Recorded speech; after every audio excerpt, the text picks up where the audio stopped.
we begin the next round of our sessions. And today's slogan is Culture, Memory, and Society.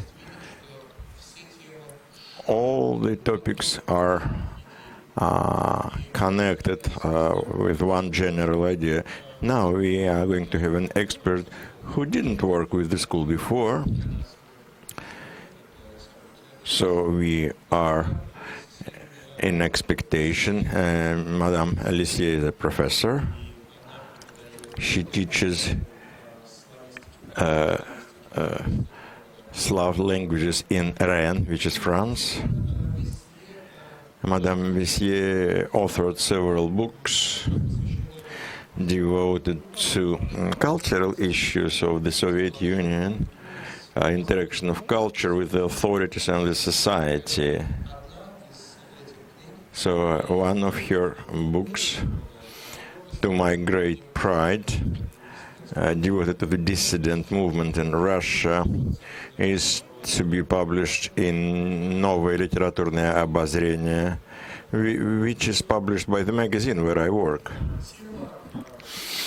The topic of the presentation is there in the program, and I think we are all in store for a very interesting talk.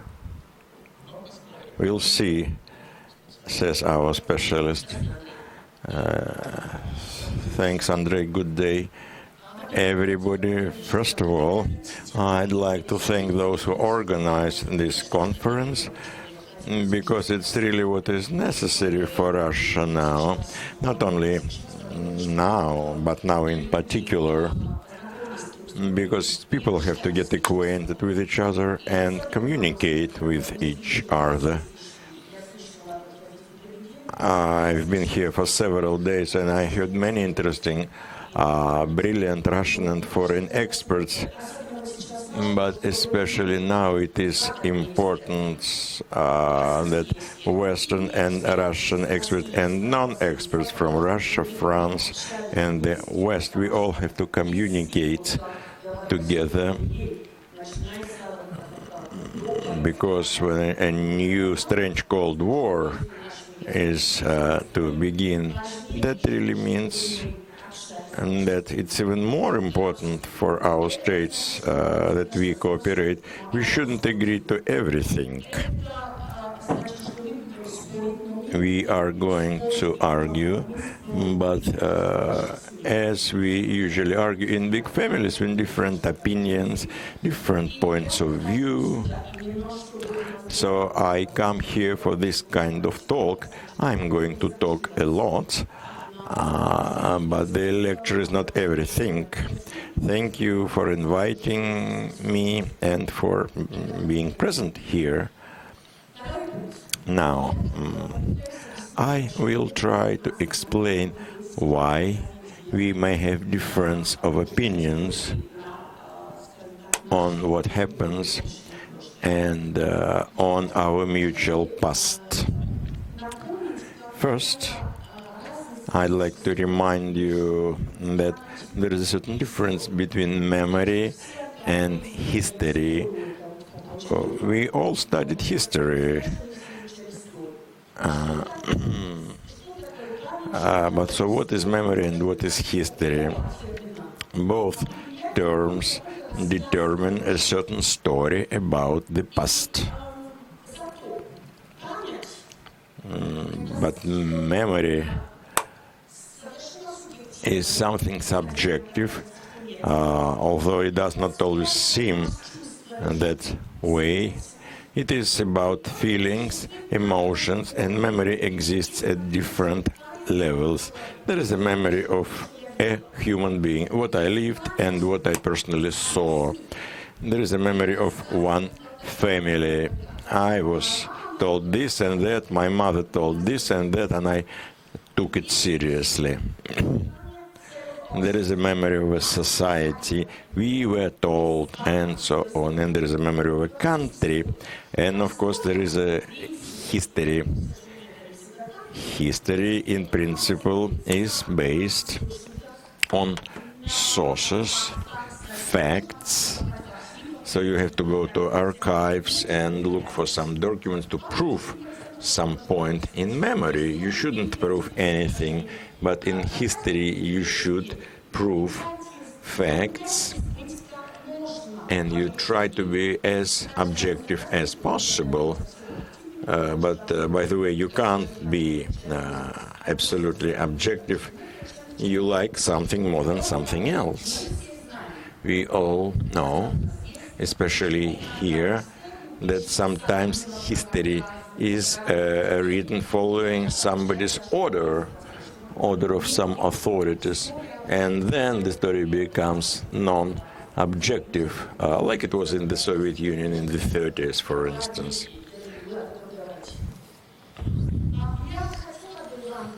I would give you some examples, and I'll do something which I don't usually do in my university. I would start from my personal memory, because I want you to better understand why we in the West sometimes respond the way we do. And I want you to make this kind of exercise. What kind of memory I have? What's the memory of my family? So I take myself as a model, as an example. When my father was 19, he was in the resistance in France. He was arrested, deported to Dachau with his own father and his friends. He was deported in July 44 by train, and 500 persons died on this train because there was no air. And he told us, he never told this story to us, his children. I know it because I read it in the books. He lived about 1 year in these camps. He didn't tell to his children about it because he couldn't.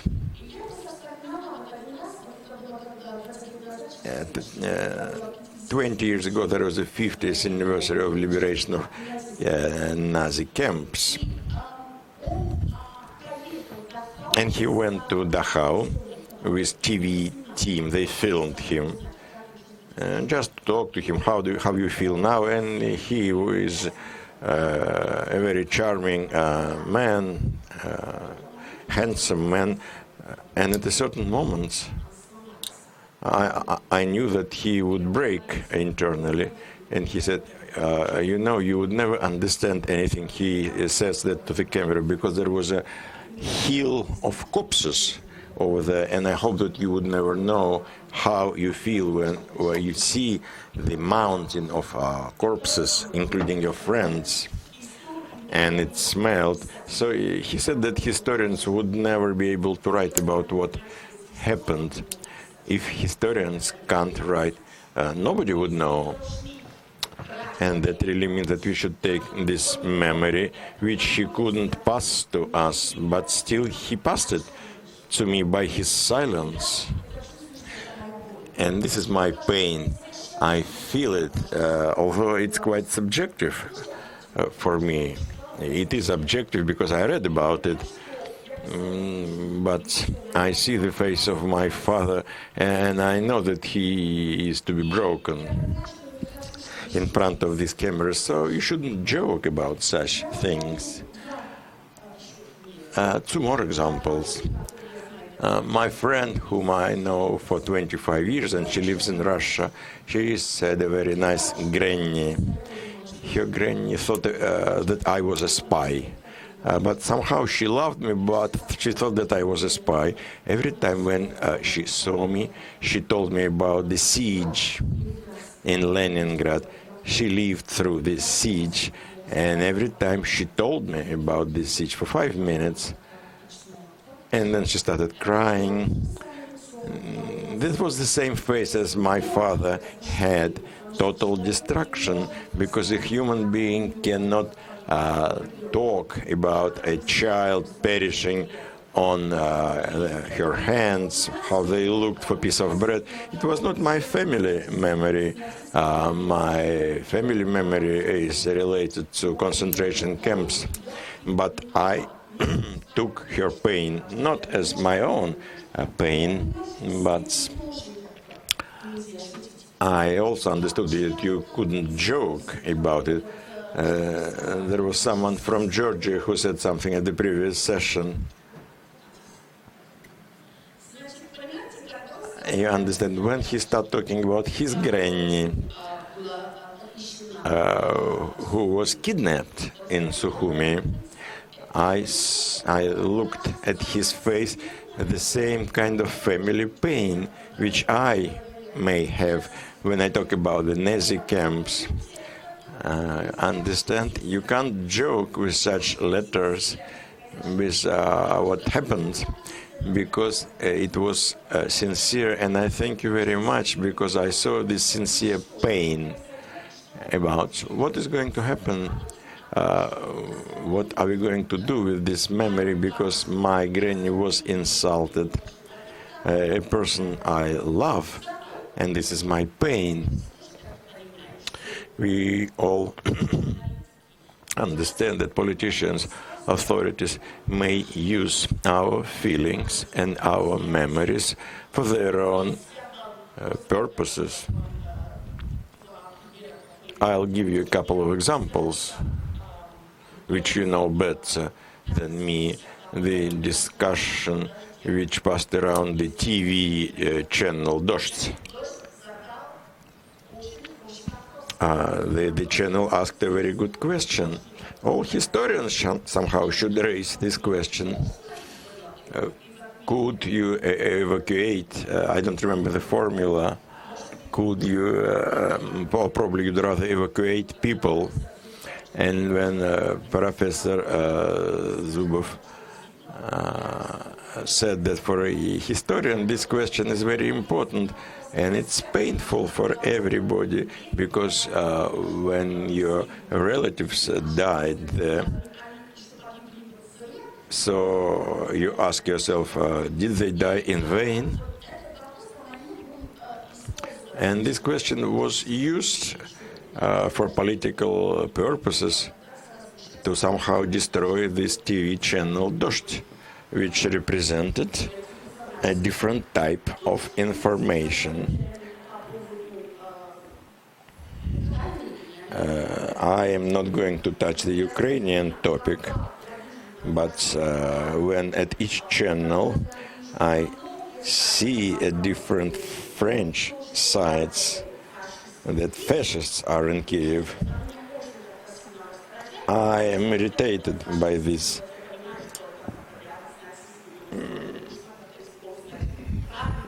You have to use the right words. Germans were not fascists, they were Nazists.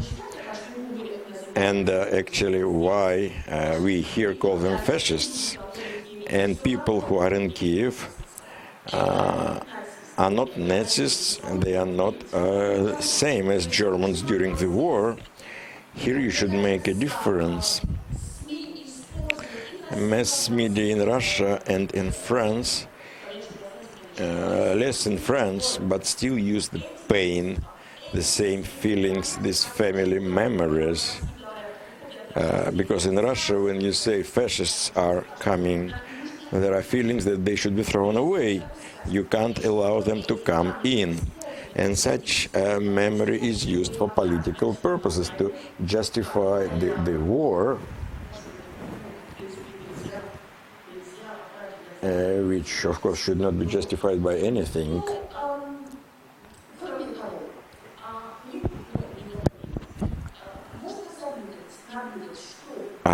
We may observe situation in Europe, and Europe includes Russia for me. In Europe, there are different public memories. Many books were written on the subject. There are three memories which depend on location. There is a Western Europe memory about the 20th century. There is the Central and Eastern Europe memory. And there is a Russian memory, or Russian Soviet memory.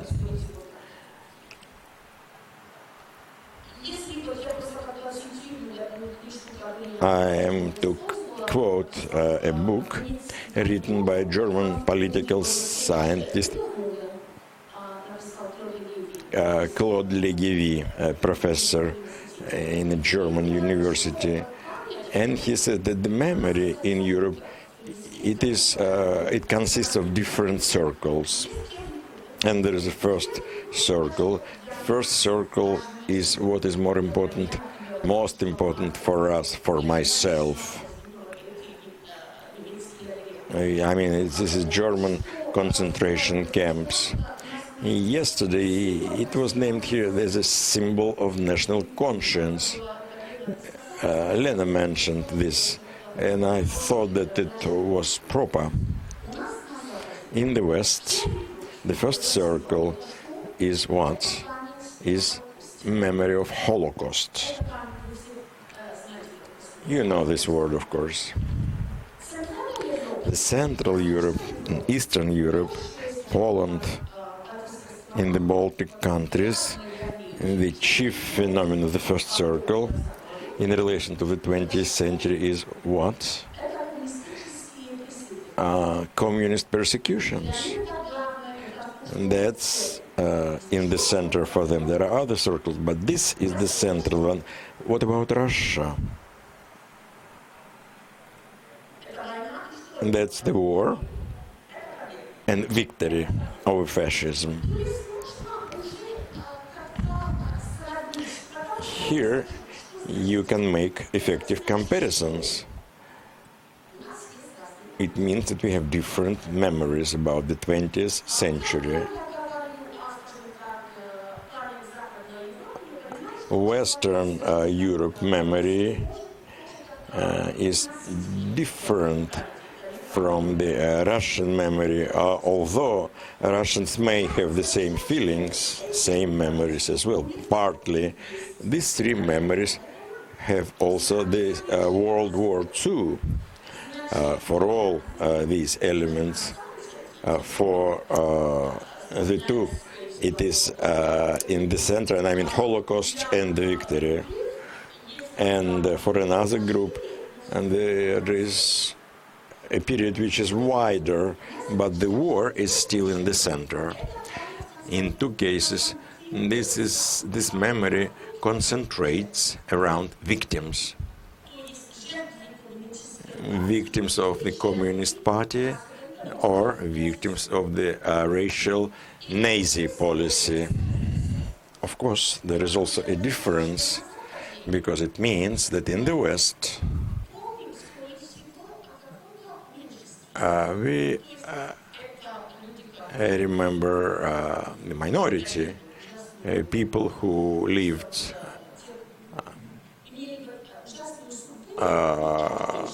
awful, they had awful destiny, but that's minority.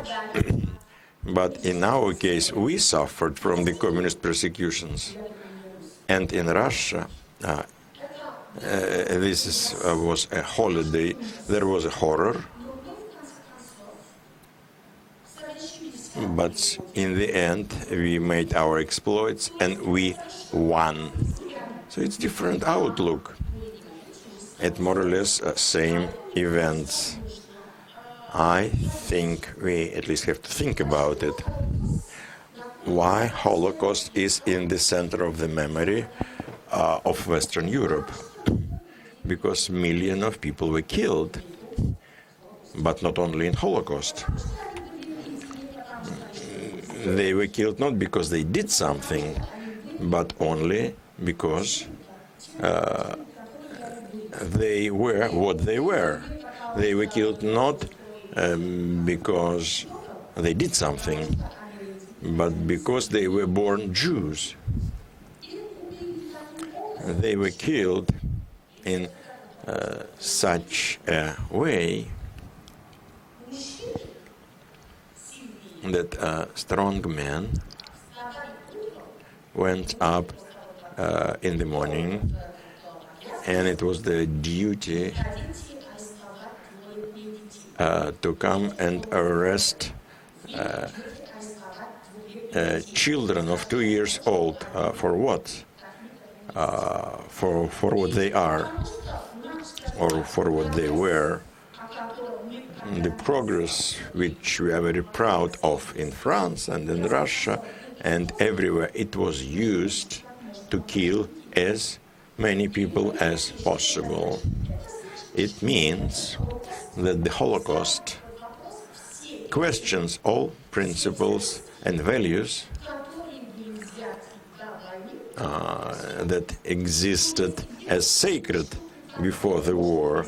If something like this can happen when we use our progress to kill as many people as possible and to arrest women and children who didn't do anything.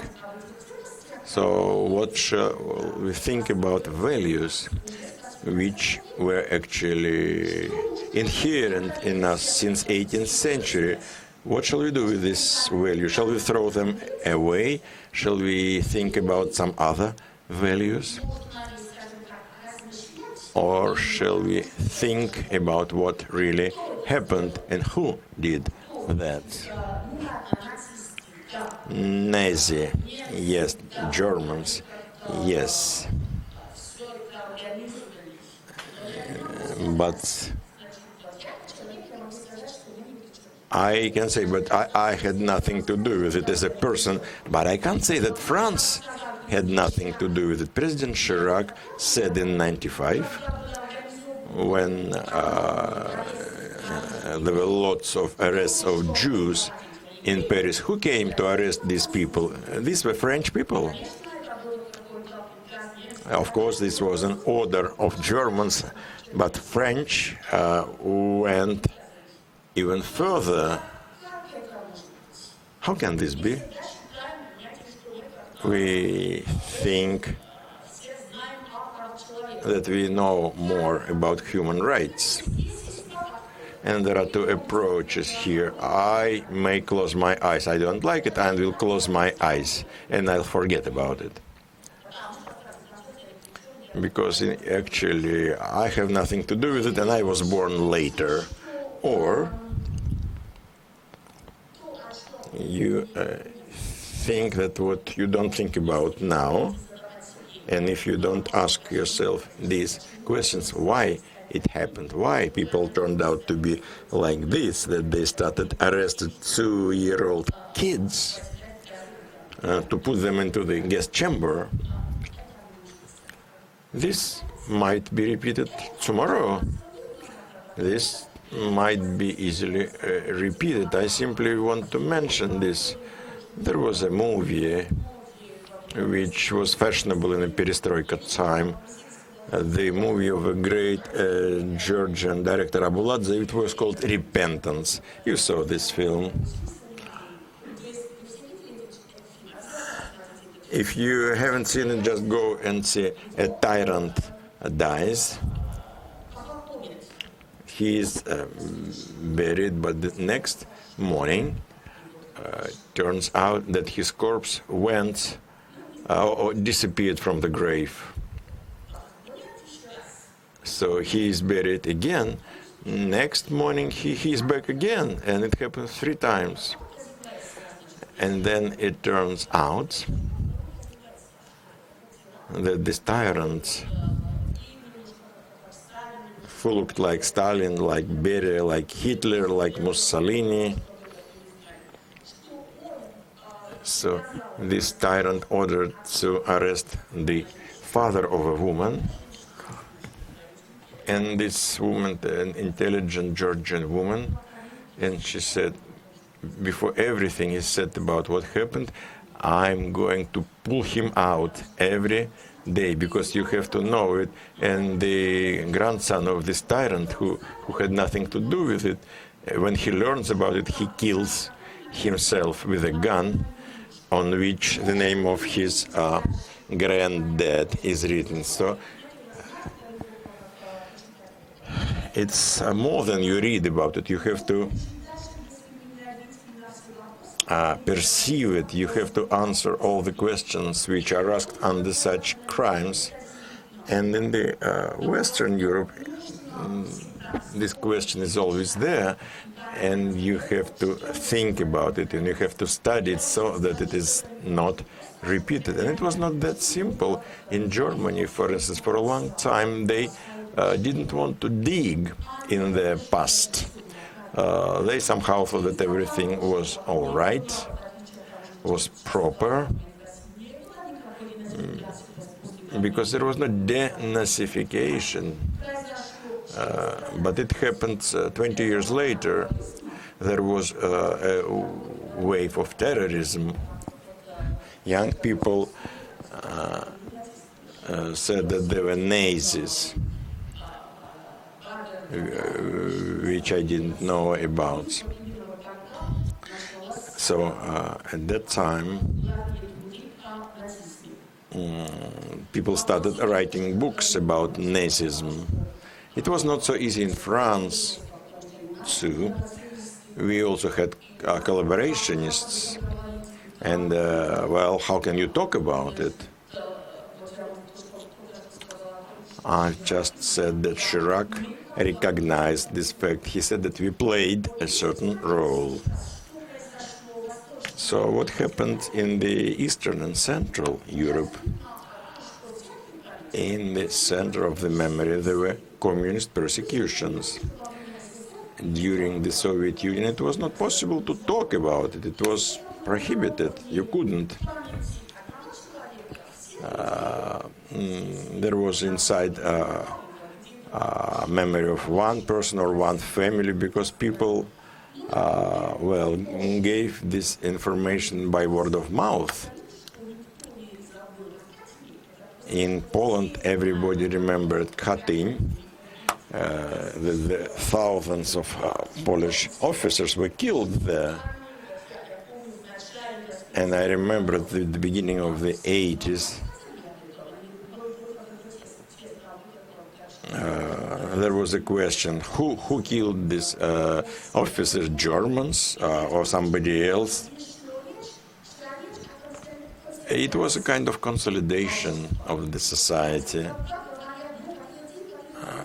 We talk about patriotism, but patriotism is required to unite the society. But you shouldn't talk about patriotism when you have real feelings that you have one motherland, one people, and your granddads were killed, and you want this to be told. Those who did that, they should say, yes, we did it.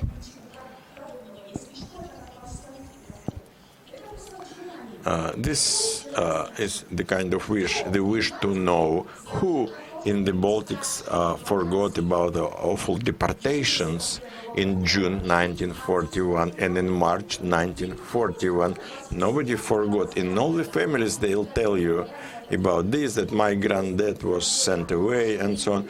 Who in Georgia forgot about deportations and about shootings and so on. All these stories, they were given inside families. And when Perestroika came, mentioned by Deputy Minister of Foreign Affairs here, different countries started saying that we suffered in this or that way. Their family memory went to the top. In Latvia, on June 14, 1987, several thousand of people for the first time gathered unofficially to commemorate those who were deported. This is the memory became the foundation on which the society, the new society, was built. Are we Latvians or Poles? It's not because we just sing this language or because we have some sort of music, but because we have common pain. And this pain unites people around the society.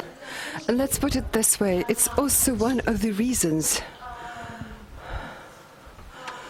why, in point of fact, stopped to exist. Just because people felt that they felt more than they were Latvians, Georgians, rather than just Soviet people. And then it continued. Although societies, they continued to study, let's put it this way, their history. They opened museums, they opened institutions. For example, in Poland, they also had, there was a lot of criticism about this, but they opened what they call Institute of Memory, just for the specific purpose to study the history of political persecution. And in Poland, they also began to study Western memory, because they told them, well, okay, now you want to accede EU, if you want to become members of NATO, that's great, but why is it that you are silent about the Holocaust, although the Holocaust happens amongst other places in Poland? And that was really a demand when they say, this is a demand that NATO put forward, strange as it may seem, about probably, it was to Poland, to the Baltic countries, as far as I know, according to two sources, you must find out about your history and about the history of the Holocaust. We know when the Soviet Union disintegrated, what was needed to also get to know the memory of other nations. In Eastern Europe, they had to know and learn about Western memories, and we in the West, certainly we knew the way, what we call political persecutions, communist persecutions. But indeed, we had to do this excellent evolution take place in Poland about how and what they speak about Holocaust, what they say about the Holocaust. I could somehow explain about some museums that, amongst other things, the museum of, what do you call it, of the Polish Jews that has just recently been, at that time, been opened in Warsaw. What they did with lesser success, the same work in the Baltic republics, where it somehow shocks many people in Russia. They immediately discovered and they opened up the Museum of Occupation. What does it mean? It means that we are victims of three occupations: German, that was number one, and Soviet. Pre-World War and post-World War.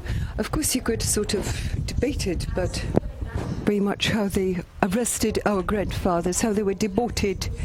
We want you to remember about it. And they began to study what went on, but instead, as to the Jewish memory, in Latvia, it is not the case, although they also are opening up museums and so on and so forth. I could somehow deliberate upon it in greater detail. What is going on in Russia? In Russia, let me put it this way. The memory about the victory, it has existed, it has always been around, in Soviet times too. Memory about the Holocaust. The Holocaust was never mentioned in Soviet times. We all remember those attempts. What I mean, we don't remember, we read books. In the 1960s, for example, when Yevtushenko, for this matter, wrote the poem about Babi Yar, that is the place of mass executions of Jews. In the poem he wrote that we didn't erect a monument at that place. When Nekrasov, Viktor Nekrasov, who then died in Paris, delivered this brilliant speech so that we should remember that they were murderers, not Soviet people, they were Jewish, Soviet Jews. So nowadays, yes, you can say that many efforts were made by Russia so that they opened up that, I've never visited actually, the Jewish Museum. It has some very strange name, the Jewish Museum and the Center of Tolerance. So if you open the French museums and the Center of Tolerance, then, well, that's something.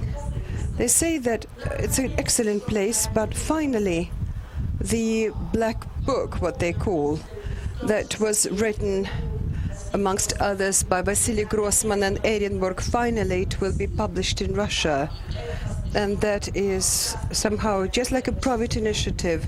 and a public initiative. So you can say that they really had made many efforts, but instead, what is the worst trouble in Russia? That was, forgive me, because we are part of Eastern Europe. Those were these Stalinist purges, when they murdered, executed for no reason at all. They deported for no reason at all millions of people. How can you forget about it? We all know that back in the Soviet times, people just didn't talk about it because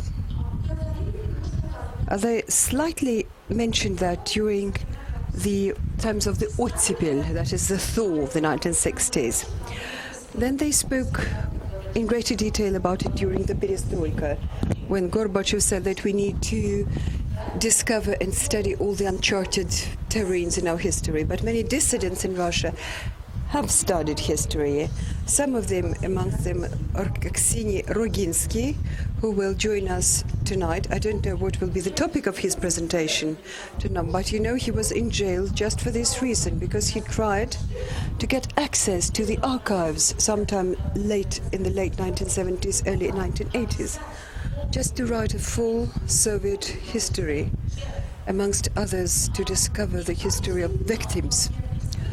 And indeed, in the times of perestroika, much was said about those persecutions and what it means. It means that somebody can go back to say, ask their grannies, why am I saying it? I don't know who my grandfather is. Why is it that I don't know what happened?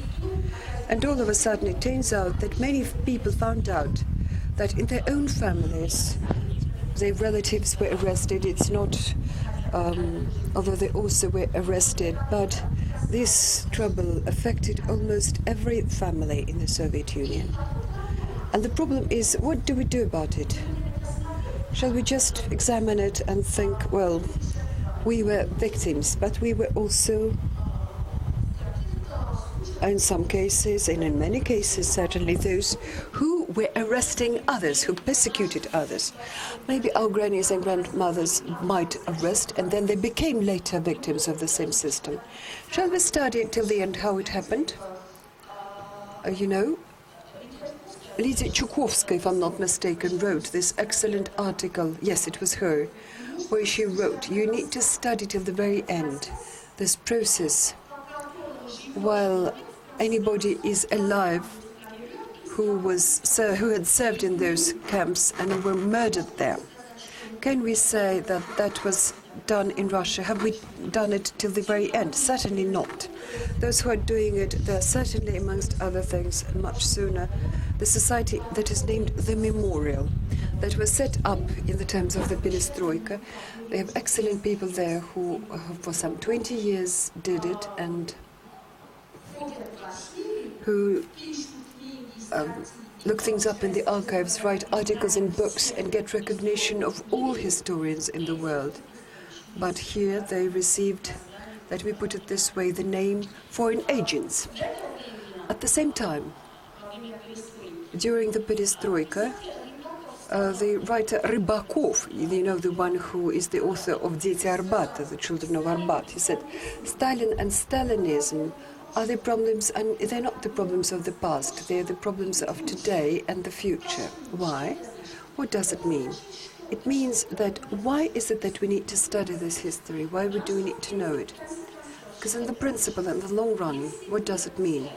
If you admit that you were murderers who murdered millions of our compatriots for whatever reasons, if you admit that right now, why can't you admit it tomorrow? What prevents you from doing it tomorrow? And what is the price of the person, life, human life? If you can kill millions and forget about it. We all know that back in the 1990s, when the interest got weaker in the society because there were other problems and economic difficulties, well, the memorial continued its work in studying these matters. But beginning with the year 2000, we saw quite a big phenomenon. Since then, Let me put it this way. On the one side, they started to show facts about, say, the purges, for example, quite popular soap operas on television, how, for example, they removed from office, how they filmed Dzieci Arbata, Dr. Zhivago, they filmed Circle 1 in Solzhenitsyn. I didn't watch Life and Fate in Grossman. They say it's horrible, but I don't know. So people know about it, but on the other side, it's been 14 years that we see a certain rehabilitation of Stalin and Stalinism. And we all somehow re-understand that this is a sophisticated question. It is a controversial question in Russia. What examples, for example, tell us about it? Well, all historians present here, they somehow have heard and have listened to and have read probably the textbooks by Filipov. 3 at least textbooks by Filipov, who were published in 2007-2009 on the history of Russia in the 20th century. I read about one of them, the one that really discusses the period of the first, shall we put it, purges round of the 1930s, 1940s. When you look them up, it turns out that the 1930s, they were the years when industrial modernization of the country took place. Okay, they show some positive outlook on this. They just describe those years as years of modernization. On top of that, they in great detail tell you about the purges, and they're writing from the perspective of universal morality. The death and broken lives of people cannot be justified in any way. It is a fact. They cannot be indeed. But immediately after that phrase, they quote Molotov. Molotov, at the time, who signed, Molotov-Ribbentrop Pact before the Second World War. We owe it to 1937 that during the war we did not have the fifth column. This is what we owe to the... And no comments whatsoever. So historically, it is a lie. It is an absolute lie. You see, Stalin could be sent to court for betraying, for arresting all the leadership of the Soviet army several years, before the start of the war. He could be sent to trial for this reason alone. And not only for this thing alone, but for, amongst other things. Secondly, if the Soviet Union won in the war, it is not because there had not been any fifth column or anything. It is the historic deed and ordeal by millions of the Soviet people who fought the war and gave their lives for their land, and sometimes when they didn't give them any weapons. So we thank them and eternal memory to them. But the fifth column in Russia and the Soviet Union in the 1930s didn't exist. Forgive me for that. However, when you see such explanations which ostensibly justify the purges, we owe it to 1937 that we didn't have the fifth column. Are you surprised that you're having this expression again, the fifth column? So you see, it's somehow very sad. It means that it is understandable. That is, it means that the memory of Russia and the memory of Eastern Europe cannot somehow find any compromise. Or either you think that mostly those victims of those persecutions, or you think what matters more is that that crimes were horrible, but it means that they're justified. And if they're justified, it means that Stalin was not that bad as he's described. It means that you can think, you can assume that he, much sooner than anything, was a positive phenomenon for Russia. And you may think that in the long run, you can kill Russians. You can kill Russian citizens. There are two different words. Русский means ethnic Russian and Россиян means something that Russians would never admit to Russian citizens. So it means that this memory is drastically different from what the Western Europe thinks, where we think, no, you can't kill even tiny numbers of people. And here it turns out you can kill millions, you can break millions' lives in order to win. But the question, it seems like to be justified. And here the question is, in the long run, what is the purpose? Does it mean that the end justifies the means, or does it not? And this is a fundamental matter of principle. So does it mean you can use all the means in order to, in the long run, reach the greatest end? If you read Soviet literature, for example, there were lengthy debates about what is the difference between bourgeois humanism, that is our humanism, and Soviet humanism. And in the long run, it worked that Soviet humanism, you could use anything, any means, in order for the revolution to win. In the long run, it turns out you can kill anybody just for the sake of the victory of the revolution. Besides, if you look at the memory that exists in Russia, this is something that also amazes me, is can you really have and bring society together and build a country and build good relations with your neighbors when in the national official memory you have so many things that in principle cannot exist together, coexist. Let me explain it. Last year they commemorated, what was it, 400 years of the Romanov Tsar's family. And there were pictures and films, and it's history, it certainly matters.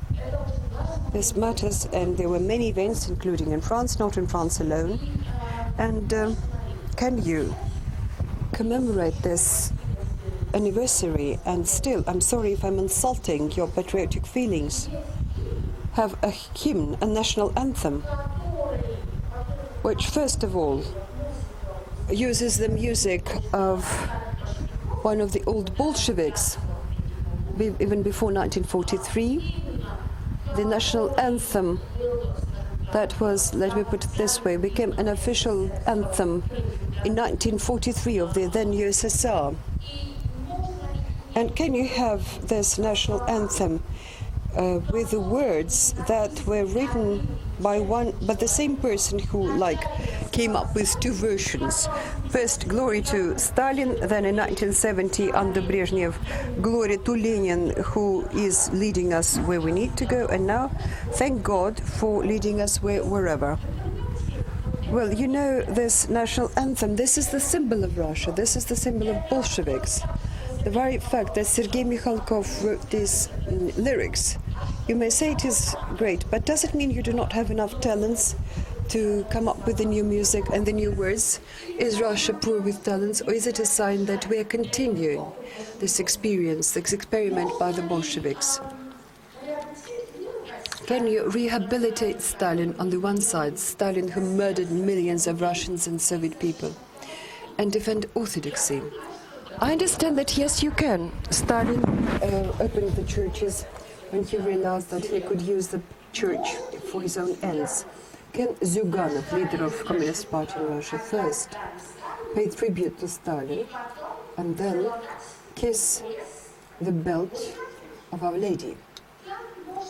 How can you see all this are very much like this expression, either take off your cross or put on your knickers. So I'm very sorry about this, but as for the memory, this is about this. When I read a newspaper, Kultura, it used to be a very good newspaper. Nowadays, about those holy people, but about Bolsheviks as much material. How can you have any logic, and how can you find any logic about this? And another example is when your government decided that you shouldn't necessarily move, or rather bring back the remains of Denikin back to Russia. And this was speaking about the truth being coming to terms. I was all for this truth, coming to terms and peace. But everybody agreed to come to terms. In our newspaper, Le Monde, Prince Mikhail Obolensky, he was not the very important person among the white movement. He said, how can you speak and write about coming to terms and peaceful when in any murders of the Russian people, they have never seen, those people who did it were never persecuted, were never put on trial, and they were never taken into account for the crimes they have committed. And he says, no, for me there can be no coming to terms and not coming before they have said who has killed whom. I'm not saying it is simple, I'm not saying this is easy, but you see all these questions and matters, they also create geopolitical problems.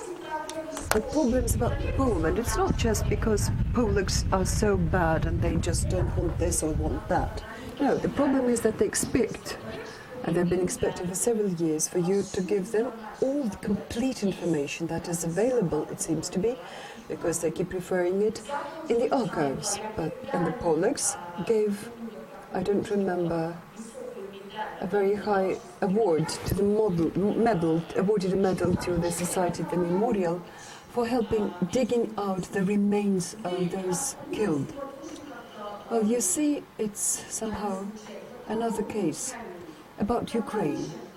When Yushchenko was in government, Yushchenko also somehow tried to create some kind of unification of his society by mentioning Golodomor. Well, this is where interpreted begs to differ radically. And he said that millions of people were killed because of hunger. And you look it up, and he says, look, anything can grow in this land, in this soil, but millions of people, we do not even know yet the exact number. And indeed, he began to do many things as his team started to do a lot to find out. The same questions, how could it happen? How could it be? And again, why is it, forgive me please, then in Russia, the ambassador of Russia to Ukraine was Chernomyrdin. When he was invited by Russians, also died there, and Kazakhs also died during Holodomor. When he was invited to attend some to commemorate this sad event in the 20th century, he said, he put it exactly, this doesn't apply to us.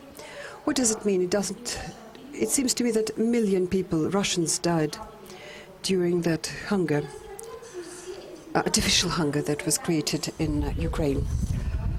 So these people create geopolitical problems, they create these kinds of problems that lead to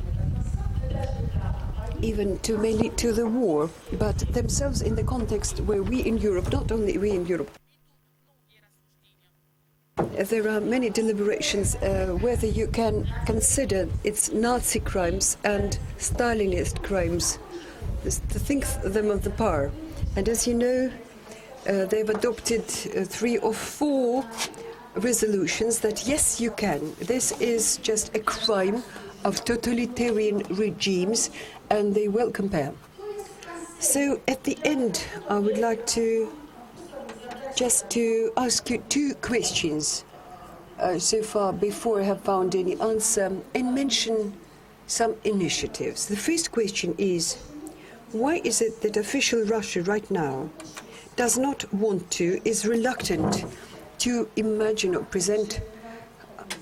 does not want to present itself as a victim of Stalinism? This is a great issue. Georgia and others, I just attended the Museum of Occupation in Tbilisi.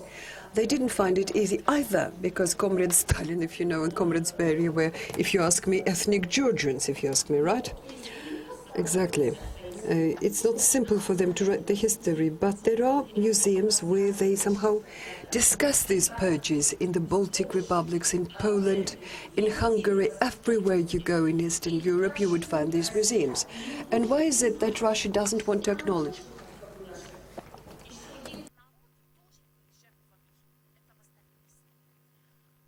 and why Russia doesn't want to acknowledge it is a victim of Stalinism. And there was an excellent émigré Russian journal that is named Continent. It was published in Paris. And it accepted publications from Russian authors, from Polish authors, and people from all of the Eastern Europe. And they have somehow come to an agreement, because we all suffered in Stalinism that destroyed people and destroyed our cultures too, our Russian culture, our Polish culture, and so on. Why is it that you have to say right now that Stalin, was not so bad? We also keep saying... We understand that not all Russians agree with that, and there are many groups of people and people who try to do something to prevent rehabilitation of Stalin. And I could talk to them, and I like them, and I talked to the drama company in the Komsomolsk upon Amur. It's Russian Far East. It's made up of 4 people, and they are great guys, and they staged a drama which is called I Am, and they came to the Lyon of France to demonstrate that drama. So I went to Lyon specifically to watch that drama. So the entire audience, even those who don't know anything about Russia, were weeping. They were very much touched. So it really affects those who saw the Stalin purges and those who saw the Nazi crimes. And I said that the company was made up of 4 people, and why did they live and work in the Komsomolsk upon Amur in the Russian Far East? Because someone's grandmother or grandfather were deported there. When you read the name of the city, Komsomolsk, and you think that Komsomolsk upon Amur was built by members of the Komsomol, it's a lie. It was built by the prisoners of the Gulag. And it is to be made known. And the title of the drama, which is I Am, means that we know, we exist. And they link it with some demonstrations and rallies in Russia in 2011, 2012. And it means that if you take to the street, it means that you are a citizen of your country, and you don't want to be mistreated, that you show them that you will not allow them to get you arrested or killed. So those people, like those artists, they do a great job. One can only admire.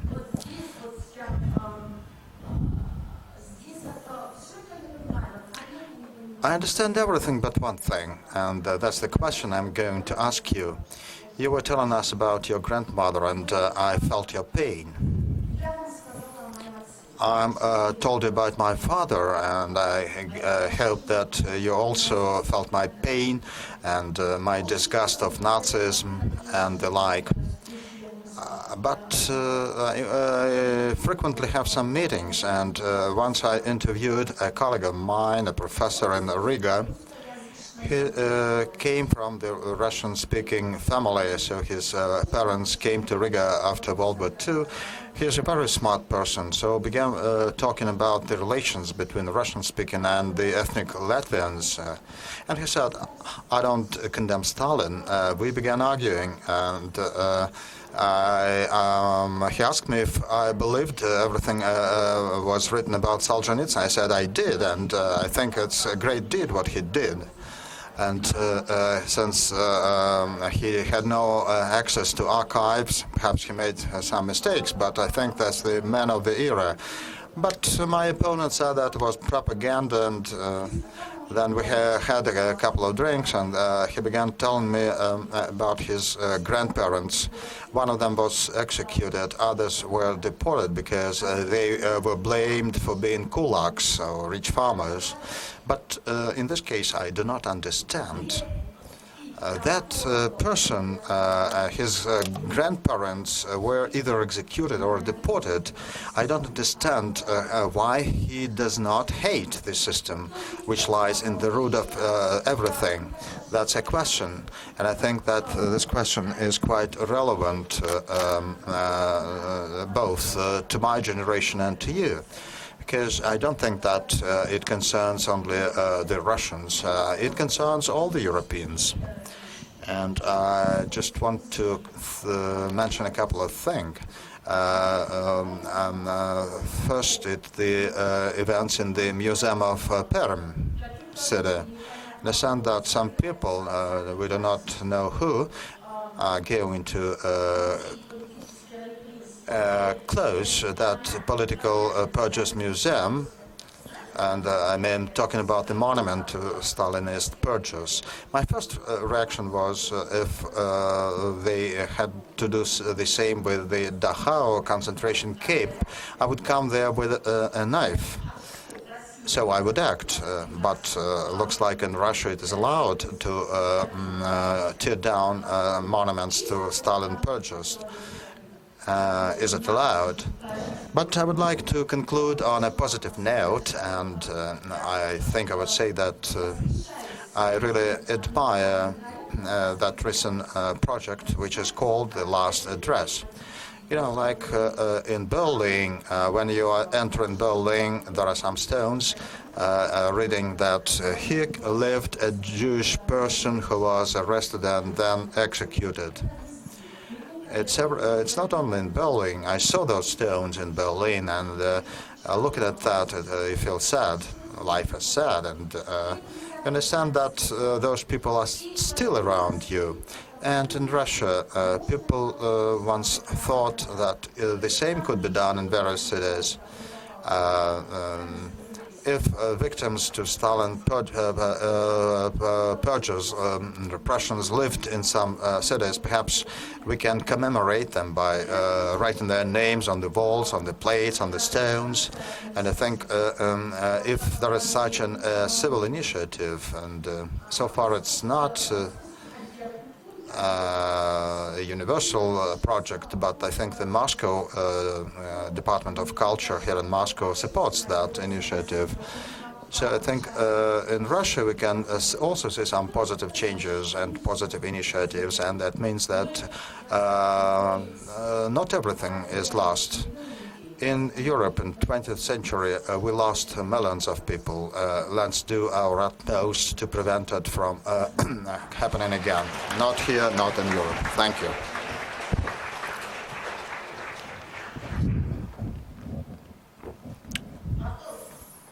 Questions? You'll get some.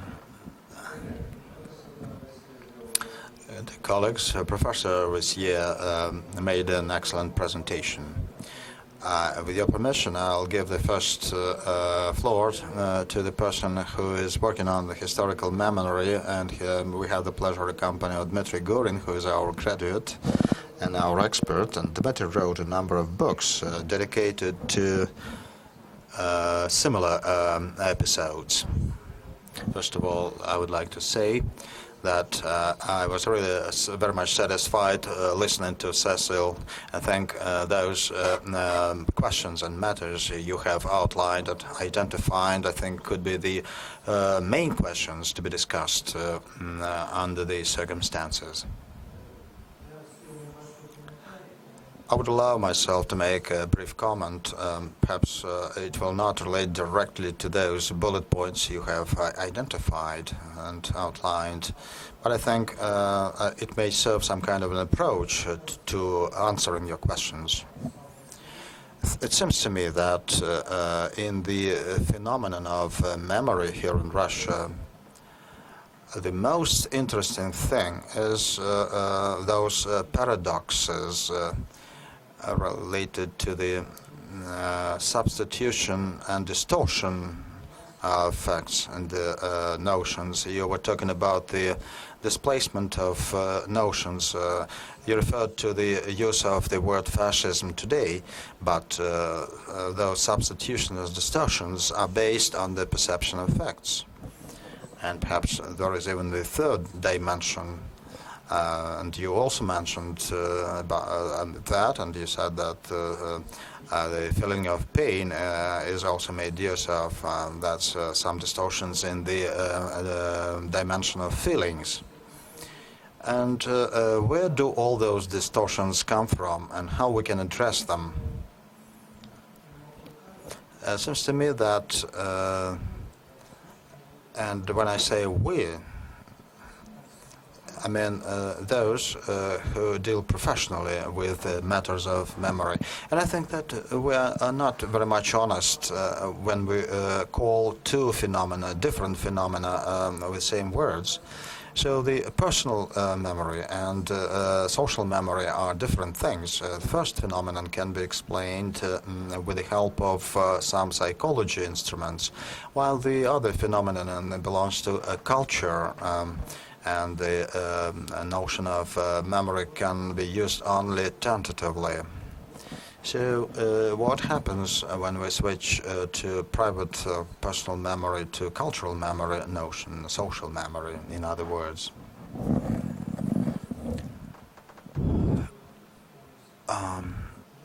I'd like to recall what Karl Mannheim said about the social memory that is being taken, that takes shape in groups. So Karl Mannheim used to say that knowledge is social knowledge is something that is taken shape in social groups. So that's the group experience. So if it is true, then we can really think of some kind of translation of private personal memories, family memories, group memories, which turns into social memory. And then the different versions of that memory may collide, and as other German, Mr. Habermas put it, we can try to look for some rational explanation through communications. However, it doesn't work in the societies that experience totalitarian regimes, and Mannheim told about that. Although he referred to Hitler society, and he said that every tyrant starts by splitting and destroying groups, so they destroy group memories. And if it is true again, then we can really translate that particular notion to the current times, when the events have taken place now are described based not only on the basis of your own personal experience, but also on the basis of the construct embedded in one's minds. And to look answers to the questions you outlined, you need to visit the social dimension, trying to figure out what's the construct of the society. Is there any group solidarity? Is there any common memory for the groups? Or if there is a mediator between personal things and ideological constructs, focusing on memory? Thank you. Would you respond to that comment immediately? No, I think I agree with what has been said, since it's really true the fact. That's today's problem, the way I see it.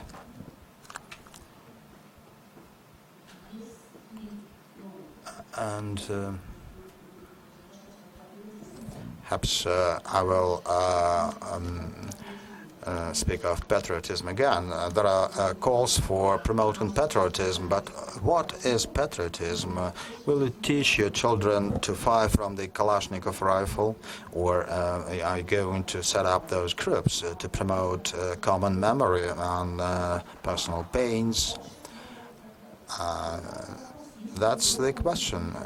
If there is a group, if there is the community and agreement among the Russian people, so that they genuinely want, they genuinely want to build a society that would share that memory, and really, it's a question how we can build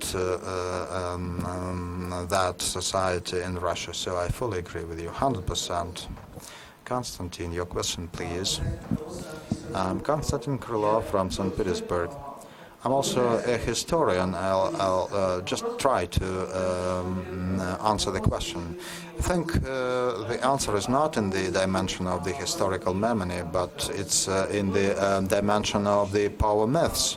So in the 1980s, there are two power myths opposing each other. Soviet Union is one, victory in World War II, Gagarin, no purges and repressions. And on the other hand, there was another myth that the Soviet Union was also only the Gulag, repressions, executions, and people were faced just with a choice, before a choice, to live with Gagarin and victory or with Gulag. And as a result, we are dealing with the not with the personal memory, but the memory of metaphorical conscience. And Stalin is the builder of the state, Denikin was the defender of the state, and they are not in conflict. And Lenin and Yeltsin are both had to do with the destruction of the state, and difference is leveraged.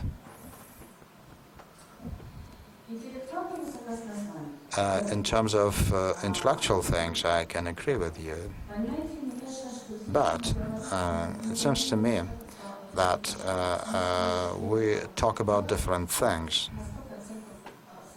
I'm 100% agree with you when you say that there seem to be two myths, but I would stop short of calling it a myth. And there are some stories which portray the Soviet Union, that was the country of Gagarin and the victory, and there were a great number of people who lived well in 1960s, 1970s, 1930s. They were not affected, and there are others who suffered from purges and repressions. And I don't think that the two phenomena can be equated. Yes, in the Soviet Union we saw wonderful things, and we saw people there who lived well, and you all know who they were. But can we say, can we claim, and it's not a myth, and you know, it's a sin. It's sinful, even beyond a religious framework, that you can equate them. You cannot equate with them with Yuri Gagarin. And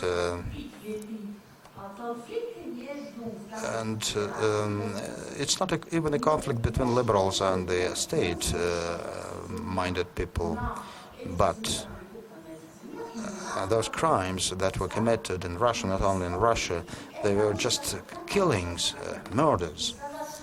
So how can you treat that? And to say that there are two myths and you have to pick one, it's not a solution. I didn't say that they had to.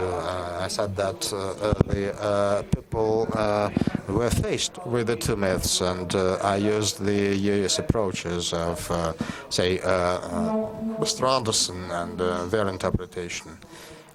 I don't think it's correct, and perhaps we don't call it myths, two perhaps opinions, but they cannot be equated. Your question, please. Amanda Bondakova from Moscow. I was specifically struck by your story about a person whose relatives had been purged and exiled, but he didn't admit that the times of purges had been terrible. So I wonder if he finally explained to you why he thought so. And if not, can you explain why it happened? Perhaps it can be explained by some feeling of blame, guilt. Professor Jeffrey Hosking, who spoke before, he wrote a very interesting article on the trust in Russia, and there is also a story about perhaps Bukharin's life, great communist official purged during the Stalin time. In her diary, she admits that perhaps her husband was guilty, but the fact was that he was surrounded by traitors who misled her husband, and she wrote that it's those traitors who were to be purged. So people seems to have lost their social guidance. They lost their confidence that they had no guilt. Perhaps you explored that topic, and you can give us your ideas about that. Yes, that's truly a very important point. And at the beginning, I studied both Soviet culture during Stalin times, after the war and before, and I found a lot of people who spent 20 years in labor camps and prisons, and then they were released and said that they had not put blame on Stalin, but it was happening during the Soviet times. So if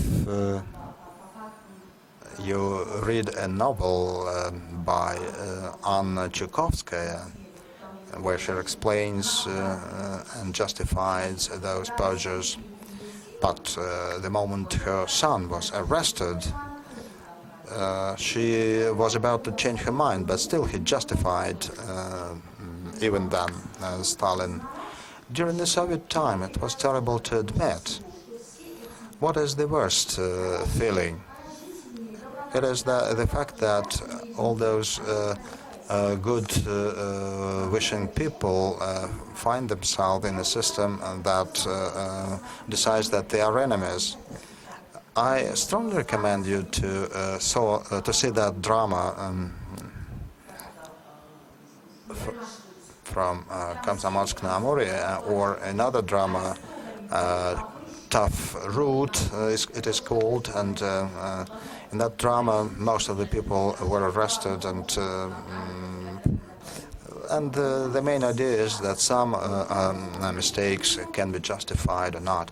The professor didn't give me any answer, and he's a smart person. And I told him, I said to him that you say those things here and these things there, and he got my point. It's about psychology, and she realized that it's not in common sense to act so. Now we can say that Stalin was a criminal, and with that we try to find some psychological reasons for that. But in his mind, he realized he had justified the person who had imposed too much pain on his family. And it could be explained during the Soviet times, but I don't want it to be repeated now in Russia. I mean, the justification of Stalin, and certainly that professor didn't give me any thorough explanations. Anna Varro from Yaroslavl. Cecil and I had a long talk already, but I would like to entertain not the collective but personal memory story. You know that there is a psychological faculty of the person to forget everything that is bad and memorize everything that is good, and that's why your father didn't want to speak about the bad, and the soldiers who returned from World War II didn't want to speak about that, and the Gulag prisoners didn't want to recall those times. Perhaps some years later, 20 years later, as in your case, when you asked the father when he was already old, you asked him about those days he gave you an answer. I think it's more a comment than a question, and so now I think is the times when in the historical science scholars and researchers try to collect what we call oral or verbal history. I think for a historian it's very important not only to work with archives and analyze those materials and write publications, but it's also very important to collect verbal or oral stories. There are not many, but you can still find some, and perhaps it's not only for the historians to do, and perhaps we can do it in our families with our relatives, so those verbal oral stories are not lost. You can regard my comment as a call upon you to do so. At our schools with school children, we have some projects when they ask their relatives to tell them stories about their grandparents, great-grandparents, who they don't know much about and whose photographs they have not seen at all. That's patriotism, I think. Again, I agree with you 100%, and I could add only one thing. If my father was reluctant to speak about that, it doesn't mean that he wanted to forget about that. It's because it was such a strong injury that he couldn't speak about that. And then he wrote his memoirs. He didn't even write about that. Similarly, things happened to former Gulag prisoners, as it happened with Ginsburg, Shalamov, and who decided first that they had to survive to tell those terrible stories. And the question is how you can understand that. My father was 19 when he was imprisoned and lived in the intolerable conditions, and after that he wanted to revive his life, and he did. But those nightmares followed him, and inside me I feel that those feelings have not passed.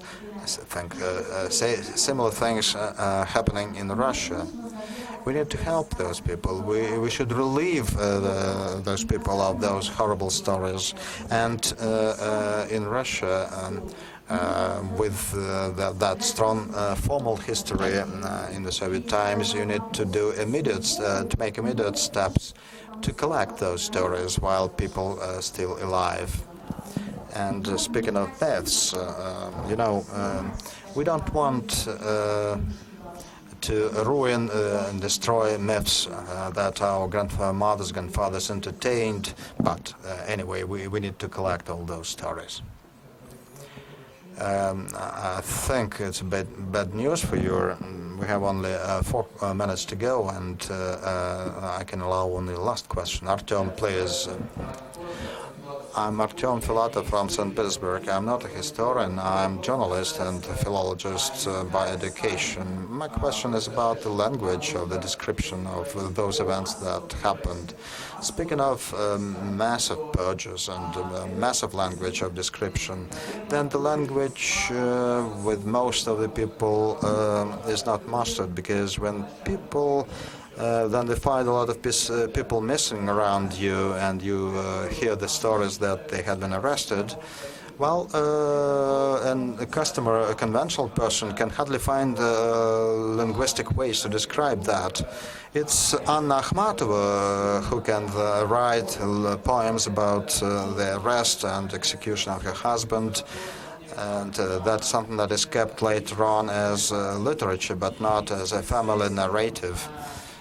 And perhaps it's also not a question, it's rather a comment, but I would like you to give your opinion on that. So I think that's the power, the authorities that are mostly responsible for the fact that that massive language of description, description of historical events, has not taken shape in Russia. And those latest decisions, such as closing a museum in Perm, the authorities prevent that language of description taking shape.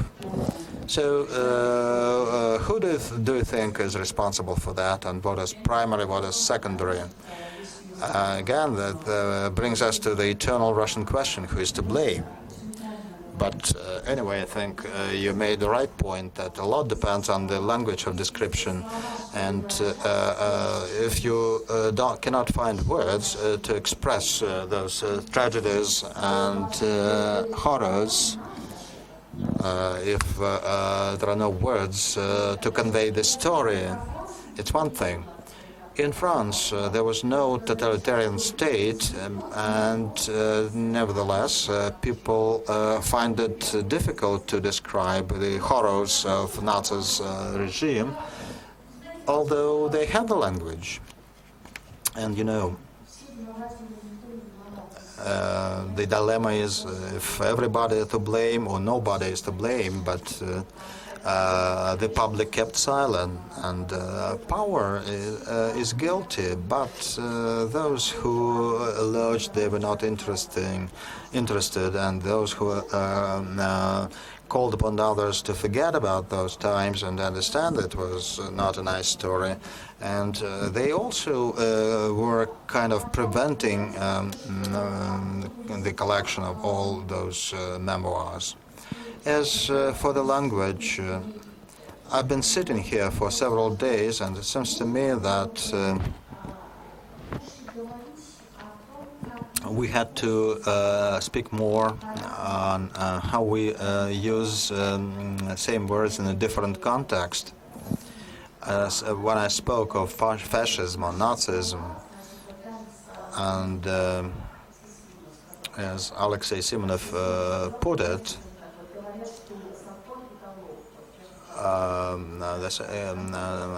he said that people believe that law is zakon in Russian, but it's not the same. When the word law is pronounced in Russian, I understand that it differs from the English or US understanding of law.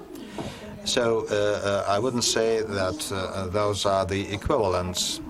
So we should really study and explore our past, our pain, in order to come to terms on the words we are using. And no matter if the authorities wanted or not, and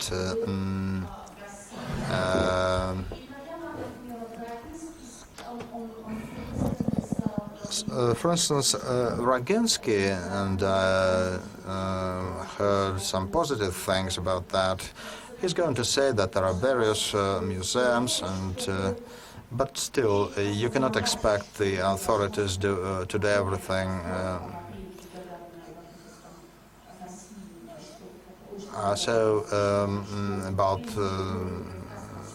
So it would be great to restore all those memoirs, and but the moment you start doing that, the next catastrophe or disaster comes to your door.